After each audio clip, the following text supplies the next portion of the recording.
Oh, tubik ala TV biadak dikata Tok Guru Rasa Selangor. Yang mu mula lawan sultan lawan raja. Siapa dia hak biadak? Ha.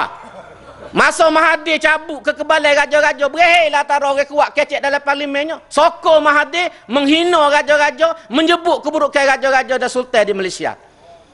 Hak ni kalau tidak biadak kurang ajar ni. Dia tak ingat sejarah dia ni. Tahiyah dia berok busuk pagi pakai hari ni. Nak kata kau orang biadak. Ambo tengok kau buhir, teringat lalu ayah gila kapur zaman kita budak. Lagu mana tu ayah gila? Pulah kaca tak tahu lah ke mana tak? Tak tahu dia nak pergi ke depan kau belakang. Kata undur bunga perih.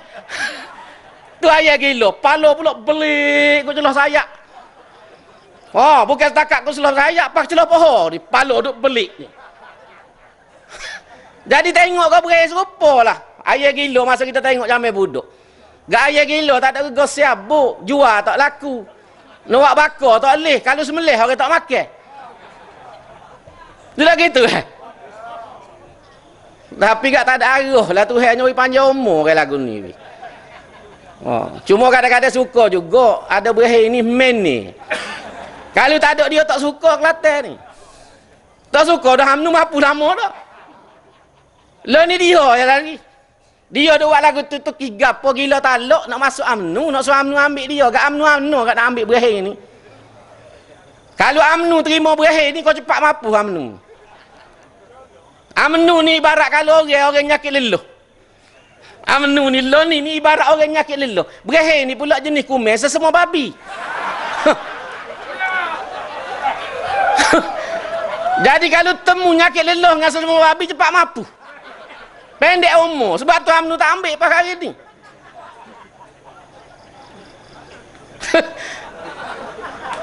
Tak. Tidak jalo ya apa kata. Bahasa jenis gila tahluk.